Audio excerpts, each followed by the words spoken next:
Jili United Committee JUCna अखोई Jiribam district असिगी Barak circle दा खगी हौखिबा नवेम्बर की तांग 13 दा कुकीजो मार खगी मिलिटेंट सिंगना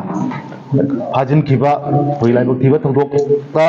फाजिन बिखिबा खगी नुपी अंगांग सिंग यावना खगी माइनर अंगांग खगी यावना गैंग रेप तौरबा मतुंग मियोबगी मिनुसी अमता यावदना मियोबगी मिनुसी अमता यावदना खगी हातोकपिखिबा खगी हातोकपिरगा तादरखिबा मफम सिंग हाइबतारे खगी जिरीबामगी गिलगर हाइना खंगनरिबा मफमदा खगी मियोय अमा लोइना मयामना नारादो हाइना खंगनरिबा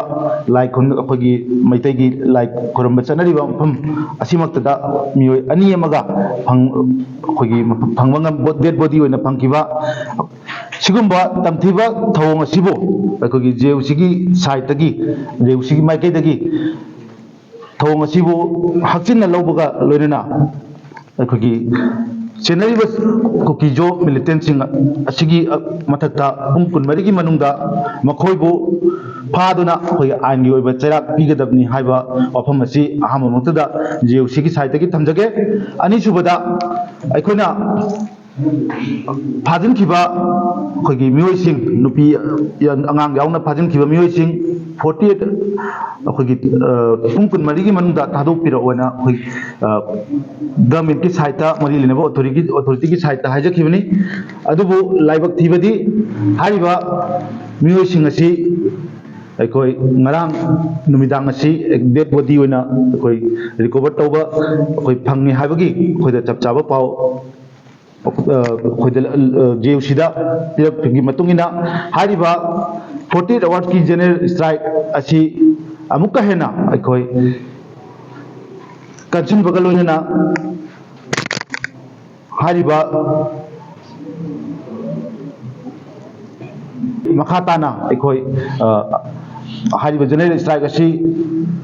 दा खगी जिरीबाम लेबिरिबा इचिन इनाव क्लब लेकाई अखोगी मजा पाइबिगी सिंदाव सिंगना अमुक हेना हाइबा जनरल स्ट्राइक असि सौगतपिदुना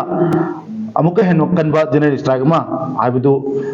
ओहेंसी हाइबा वाफम असिसु JUCगी माइकैदगी थमजगे लोइनाना ngarang numidaang खगी स्पेशल कैबिनेट ना लौखिबा वारेप अमगी मतुंगिना कुकी अखोगी मिलिटेंट सिंग थौदोकदुदा चेनरिबा कुकी मिलिटेंट सिंग वो टेररिस्ट नि हाइना अखोई 24 आवर की मनुंगदा लाउथोकदबनी हाइबा वाफम असिसु अखोई जिरी यूनाइटेड कमिटी की साइट की प्रेस मीडिया की खुतांग थमजरी हाइतारे।